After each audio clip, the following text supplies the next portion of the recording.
చింతకుంట గ్రామం, కొత్తపల్లి మండలం. నా పేరు నిర్మల. మేము గత 70 సంవత్సరాల నుండి వ్యవసాయం చేసుకుని సాగు చేసుకున్నటువంటి భూమిని అప్పటి ప్రభుత్వము 2005లో రాజీవ్ గృహ పథకం కింద తీసుకొని మేము సాగు చేసుకున్న భూమికి బదులుగా మాకు పునరావాసం కింద 12 ఎకరాల భూమిని 16 సొసైటీ సంఘాలుగా చేసి మాకు ఇవ్వడం జరిగింది. దానిలో అప్పటి నుండి మేము 2006 నుండి మోకా మీద ఉండి అప్పటి కలెక్టర్ గారు, ఎంఆర్ఓ గారు, మరి ఆర్డీఓ గారు మాకు నక్ష తయారు చేసి లేఅవుట్ తయారు చేసి మాకు ఆదేశం ప్రకారమే మేము అక్కడ మాకు పత్రాలు ఇస్తేనే మేము అక్కడ మోక మీద ఉన్నాము. అప్పటి నుండి అందులో చిన్న చిన్న రేకుల షెడ్ వేసుకొని హౌస్ నిర్మాణం చేసుకొని నివసిస్తున్నాము. అట్టి భూమిలో రాచకొండ శ్రీనివాస్ అనే వ్యక్తి ప్రభుత్వ ఉద్యోగి. ఆయన సోషల్ డిపార్ట్మెంట్లో పనిచేస్తుండు.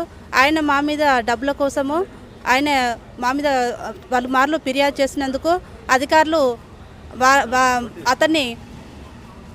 అతని స్పందనతోటి మమ్మల్ని బెదిరిస్తూ మమ్మల్ని ఆ ఇండ్లు గులగొడతాం, అది చేస్తాం, ఇది చేస్తాం, ఇంటి నిర్మాణాలు తొలగిస్తాం, మరి హౌస్ నెంబర్లు తొలగిస్తామని మమ్మల్ని బెదిరించడం జరుగుతుంది. కాబట్టి మేము మళ్ళీ కలెక్టర్ గారికి విన్నపం చేయడానికి ఈరోజు ప్రజావానికి రావడం జరిగింది.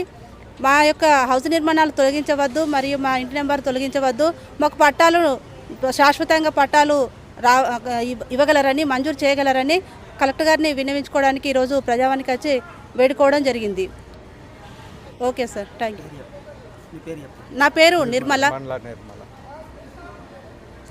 చింతకుంట గ్రామం, కొత్తపల్లి మండలం.